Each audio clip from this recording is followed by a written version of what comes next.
ശ്രീനിവാസൻ്റെ പോലെ തന്നെ ധ്യാൻ ശ്രീനിവാസൻ ഒരു നല്ലൊരു നടനല്ലെങ്കിലും ഒരു നല്ല എഴുത്തുകാരനല്ലെങ്കിലും നല്ലൊരു കോമഡിയനാണ്. അത് മാത്രം മൂപ്പര് സിനിമയിൽ കാണിച്ചാൽ മതി, മൂപ്പര് രക്ഷപ്പെട്ടു പോകും. മൂപ്പര് ക്യാരക്ടർ റോളോ അല്ലെങ്കിൽ ഒരു നായകനായിട്ട് അഭിനയിക്കാനോ നിൽക്കാണ്ടിരിക്കാൻ നല്ലത്.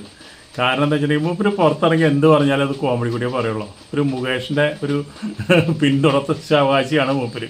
അപ്പോൾ ഈ പ്രാവശ്യം ഇപ്പോൾ അവിടെ ഒരു ഭയങ്കര ഒരു വിവാദത്തിന് തിരികൊളുത്തിയല്ലോ വിജയുടെ കാര്യം പറഞ്ഞിട്ട്. ഒരു സത്യം നമ്മൾ മനസ്സിലാക്കേണ്ടതുണ്ട്. വിജയ് എന്ന് പറഞ്ഞൊരു നടൻ ഇപ്പോൾ തമിഴ്നാട്ടിലല്ല, മൂപ്പരും കേരളത്തിലാണ്. മൂപ്പര് ഇവിടെ പുതിയൊരു പാർട്ടി ഉണ്ടാക്കിയെന്ന് വിചാരിക്കുക. ഇവിടെ കേരളത്തിലെ മുഖ്യമന്ത്രി വിജയാവും, ഒരു തർക്കമില്ല. ഇനിയിപ്പോൾ മൂപ്പര് കർണാടകത്തിൽ പോയിട്ട് അവിടുത്തെ ഒരു പാർട്ടി രൂപീകരിച്ച് അവിടെ തെരഞ്ഞെടുപ്പിൽ വന്നാലും മൂപ്പര് അവിടെ മുഖ്യമന്ത്രിയാവും. അതേപോലെ തന്നെ ഈ കർണാടകയിലും ആന്ധ്രയിലും ഒക്കെ മൂപ്പര് മുഖ്യമന്ത്രിയാവും. നമ്മുടെ ഹിന്ദിയിൽ പറ്റില്ല എന്ന് മാത്രമേ ഉള്ളൂ. അപ്പോൾ അതേപോലെയാണ് വിജയുടെ ആരാധകരുള്ളത്. കേരളത്തിൽ ഒരുപാട് ആരാധകരുണ്ട്. കേരളത്തിലൊക്കെ മമ്മൂട്ടി മോഹൻലാലിനേക്കാളും കൂടുതൽ സ്നേഹിക്കുന്നുണ്ട് ആൾക്കാർ വിജയിനെ. അത് മനസ്സിലാക്കാം നമുക്ക്. അപ്പോൾ അതുകൊണ്ട് ഈ ഇങ്ങനെ പറഞ്ഞ ഈ തമാശയ്ക്ക് ധ്യാൻ പറഞ്ഞ തമാശ അത് തമിഴ്നാട്ടിലുള്ളവർക്ക് അസ്ഥാനത്ത് കൊള്ളുന്ന ഒരു കാര്യമാണ്. അവരത് സഹിക്കില്ല. അവരവിടെ MGR പോലെ കാണുന്ന ഒരാളാണ് വിജയ്. അപ്പോൾ അതുകൊണ്ട് 200-250 കോടി രൂപ ഒരു പടത്തിന് റെമോണ്ടേഷൻ മേടിച്ച ആൾ നക്കാപ്പിച്ച 3 ലക്ഷം മുഖ്യമന്ത്രിയായിട്ട് ഇരിക്കുന്നു. അതിൽ മൂപ്പരെ കാറിൻ്റെ പെട്രോൾ അടിക്കാൻ പോലും ആ കാശ് തികയില്ല. അപ്പോൾ അങ്ങനെയുള്ളൊരു വ്യക്തിനെ, നല്ലത് മാത്രം ചെയ്യുന്ന ഒരു വ്യക്തിനെ ഇവിടെ നിന്നല്ല ഇന്ത്യയിൽ എവിടെ ട്രോളിയാലും അവർക്ക് കിട്ടും പണി. അപ്പോൾ അജു വർഗീസ് പറഞ്ഞത് മാന്യമായുള്ള കാര്യമാണ്. സുഹൃത്തിനെ രക്ഷിക്കാൻ വേണ്ടി ഒരു സുഹൃത്ത് ചാടി ഇറങ്ങി വന്നു. എല്ലാവരും ദിലീപും നവ്യ നായരൊക്കെ പൊട്ടിച്ചിരിക്കുന്നുണ്ടെങ്കിലും അതൊന്ന് ഇത്തിരി ഒരു കടന്ന കൈയായി പോയി. എന്തായാലും നമുക്കൊരു ചെറിയ വീഡിയോ ആയിട്ട് അതൊന്ന് കാണാം. ഞങ്ങൾ മലയാളികൾക്ക് സാറെ സീമാക്കാൻ പറ്റുമോ? സാർ വില്ലിംഗ് ആണോ? സാർക്ക് താല്പര്യമുണ്ടോ? വിജയ്ക്ക് അതിനു മുമ്പ് ഒരു പടത്തിന് 200 കോടി കിട്ടുമായിരുന്നോ?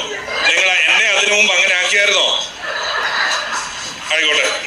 ഒരു കാര്യം എനിക്ക് മനസ്സിലായി, ഇനി തമിഴ്നാട്ടിലോട്ട് കയറാൻ പറ്റില്ല. അതുകൊണ്ട് എൻ്റെ പൊന്ന് CM സാർ, വിജയ് സാർ, എൻ്റെ കൂട്ടുകാരൻ എങ്ങനെ പറയുന്നത്, നൻപൻ, നൻപൻ എനിക്ക് പൈത്യം. അതിനാൽ എനിക്ക് ഒന്നുമേ പണ്ണ മുടിയാതെ നിങ്ങൾ മന്നിച്ചെടുക്കുക. Thank you.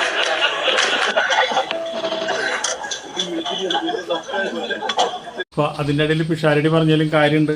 പിഷാരടിക്കും നിങ്ങളെല്ലാവരും കൂടെയുള്ള ഒരു 250 കോടി രൂപ ഒരു പടത്തിന് റെമോണ്ടേഷൻ മേടിക്കുന്ന ഒരു നടനാക്കി മാറ്റി മൂപ്പരും ഇവിടുത്തെ മുഖ്യമന്ത്രിയാവും എന്ന് പറഞ്ഞാലും മൂപ്പർക്ക് അതിലൊരു പങ്കുണ്ട്. പിന്നെ ധ്യാൻ പറഞ്ഞ ഒരു സംഭവമുണ്ട്. കാരണം എന്താ വെച്ചിട്ടുണ്ടെങ്കിൽ ധ്യാൻ പറഞ്ഞത് വളരെയധികം വേദനയോട് കൂടിയിട്ടാണ് പറഞ്ഞത്. ശ്രീനിവാസൻ മരിച്ചതിന് ശേഷം ഒരാൾ പോലും വീട്ടിലേക്ക് വന്നിട്ടുമില്ല, ആരും അങ്ങനെ വിളിക്കാറില്ല എന്ന് പറഞ്ഞു.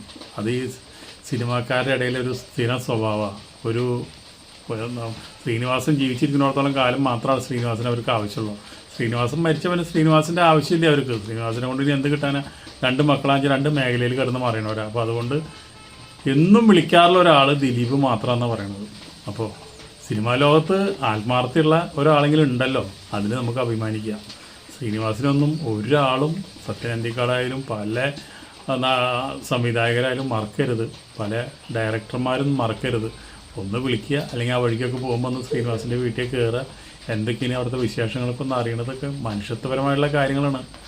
നമുക്കൊക്കെ ശ്രീനിവാസൻ്റെ വീട്ടിലൊക്കെ നമുക്ക് അന്നും ഉണ്ടായിരുന്നു, പോയിട്ടില്ല, ഇന്നും പോയിട്ടില്ല. നമ്മളൊന്നും പിന്നെ ഒന്നുമല്ല, സിനിമ കാണുന്ന ആൾക്കാർ മാത്രമാണ്. നമ്മളെല്ലാം ഉദ്ദേശിക്കുന്നത് നമ്മുടെ പ്രേക്ഷകരല്ല. നിങ്ങൾ ആ മേഖലയിൽ വർക്ക് ചെയ്തിട്ട് ഒരുപാട് ശ്രീനിവാസനെ വെച്ച് പൈസ ഉണ്ടാക്കിയവരും ശ്രീനിവാസൻ്റെ തിരക്കഥ വെച്ച് ഡയറക്റ്റ് ചെയ്ത് വലിയ ഡയറക്ടറായ ആൾക്കാരൊക്കെ ഇവിടെ സമൂഹത്തിലുണ്ട്. അവരൊക്കെ ഒന്ന് തിരിഞ്ഞു നോക്കണം, നല്ലതാണ്. ധ്യാൻ പറഞ്ഞ പോലെ അമ്മയ്ക്ക് ശ്രീനിവാസൻ മരിച്ച വിഷമം ഇപ്പോഴും മാറിയിട്ടില്ല എന്ന് പറയുന്നത്. ഇപ്പോഴും ദുഃഖത്തിലിരുന്ന ആളിരിക്കുന്നത്. അപ്പോൾ ആ ദുഃഖത്തിൽ നിങ്ങൾ ചെന്ന് എന്തെങ്കിലും ഒരു ആശ്വാസവാക്ക് പറയണത് അവരുടെ കുടുംബത്തിന് വലിയൊരു അനുഗ്രഹമാണ്. അതുപോലെ മനുഷ്യത്തുള്ളവരുണ്ടെങ്കിൽ ചെയ്യുക, അല്ലെങ്കിൽ വേണ്ട. സിനിമാക്കാരൊന്നും അത്ര വലിയ നന്ദിയുള്ള ആൾക്കാരൊന്നും അല്ല. അതിന് ഏറ്റവും വലിയ ഉദാഹരണമാണ് ഇപ്പോൾ നമ്മുടെ ധ്യാൻ പറഞ്ഞ കാര്യം. നമുക്ക് അടുത്ത വീഡിയോയിൽ വീണ്ടും കാണാം.